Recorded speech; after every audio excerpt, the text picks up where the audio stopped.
Mm-hmm.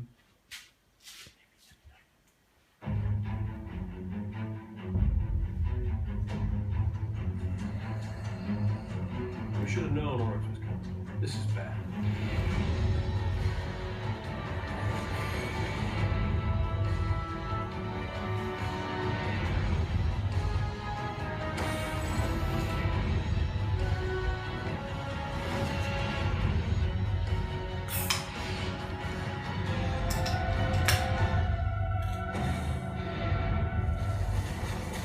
Okay. Creepy sidekick, check. Roguish commander, check. And then we have the Guardian. I'd say we're ready to get this done.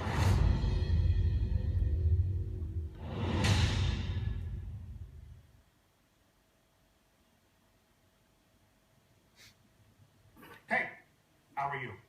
I'm Deej from Bungie, your friendly neighborhood community manager. Welcome to the first in a series of live broadcasts we're going to use to reveal some elements of Destiny: The Taken King. You're joining us live from Bungie today. I'd like to introduce you to my fellow community manager, Cosmo, who is here in our studio with a live studio audience. So, thank you for joining us in the room. Thank you for joining us on Twitch. It's my pleasure to introduce you to the subject matter experts who have joined me on the panel. To my right and your left is Mark Noseworthy, executive producer on The Taken King. Hello. Morning. Good morning. So tell us a little bit about what it means to be an executive producer at Bungie and what you helped us do on The Taken King. Well, I think I can say it as simple as trying to make sure we get this thing done for September 15th. Yeah. Right? And I'm happy to be here today because we finally get to talk about a bunch of the things that we've been kind of cagey about for some period of time. And really, we want to reveal as much as we can. So really stoked to be here.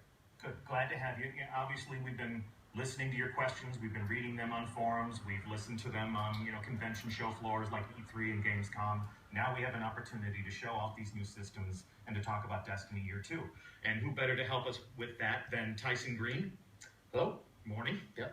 So you're a senior... veterans of the Bungie community will recognize you, no doubt, from numerous Vidocs, appearances, media interviews. But for those who might just be meeting you for the first time, tell our audience what you do at Bungie. I'm one of the senior design leads. I'm responsible for a lot of the reward systems and progressions and some other odds and ends like the Cryptarch. So you are the puppet master. Your strings are connected to the Cryptarch's evil decrypting hands. That's right. All right. Yeah. All right. Well, we'll see what you have in store for us. So you are joining us on another beautiful evening in the Tower. Always a beautiful day in the Tower. The setting may seem familiar, but in Destiny Year 2, there will be many new features and systems and ways in which your Guardian is going to become more powerful in The Taken King. So imagine, if you will, that it is September 15th, high noon. You've taken the day off from work. You're keeping the company of two friends of yours. I have two theoretical guides here that are level 40. They have become an even greater legend in The Taken King, and they're going to Sherpa me through this walking tour of the social space overlooking the last safe city on Earth, and we're going to understand how my dead orbit warlock here is going to become even more powerful as my new adventure progresses. So I guess the best way to do that would be to inspect this character, yes? Look at your character. All right, so the new character screen, everyone. So the biggest change that we're making right away in Taken King is your light level is being brought in and grandfathered in as your character level. So your level 34 on the left side there is now your character level. I mean, this is what you earn by increasing XP. If you're a level 34 or a level 32 or a level 30, any character from year 1, when you first log in to 2.0, we'll grandfather your character in, and we'll basically just boost you up to the level that you always have been all through the last year. So how are you calculating this level 34 character? We're going to take a look at the gear that's on all your characters in your vault, like just all over the place, and we'll figure out where your best character would be. So you don't have to worry about anything like, logging in the night before and equipping the right stuff so that you actually are level 34 when you start Taken King. Everything in my inventory, everything in my vault. Yep. Put it together into a big mathematical atom smasher. Yep. We determine your level. pro tip for you at home, don't dismantle a thing before this game comes out, because we're going to take stock of what you have, and we're going to determine what level your character is. So how does this go up? So this is simple experience. I mean, you can play patrols, you can do strikes, you can play crucible, like anything that's earning you XP is going to bring your level up. So this is just like reaching level 20 was in year one, and you know, in Taken King, the level cap increases to 40, so you'll be able to level up, get access to new gear, new equipment, and pretty simple. The key here is that anyone who plays the game, just by playing and killing monsters, finishing activities, can hit the max level now. Yeah, okay. So on the right side, we have your light. Yes. So in year one, this was sort of buried on certain pieces of armor, and you never really saw this stat, but it was like the most important thing for, you know, getting into the deeper end game. So now this is visible on your top level character screen. It's actually just a product of all your gear now, instead of being a single stat on like just a couple pieces of armor.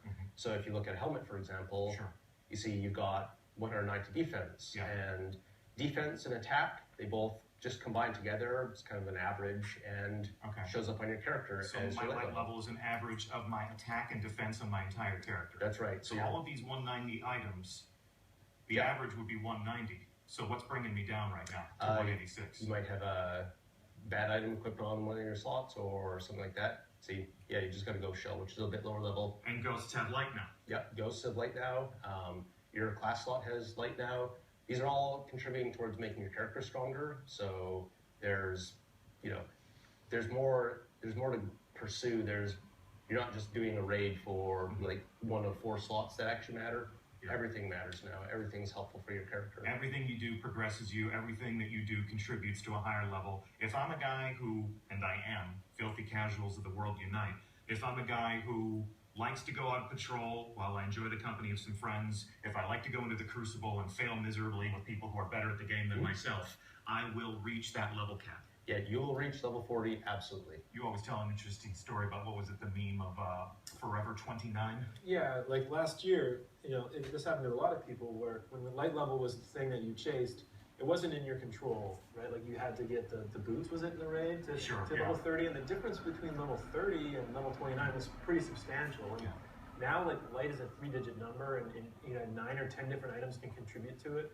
And like, why is that number so important? So, for example, in this case, in year one, going from 29 to 30, I mean, that was something like a 30% swing in how much damage you didn't took. It was a big difference. The light is more granular now, so you can make a little bit of progress. You know, you like to say, it's nice to go on and bump things up by 1 step. Like, you don't have to wait several weeks for a drop that is not happening for you So it's to like make progress. There's a more logical path between me and my next leveling up. So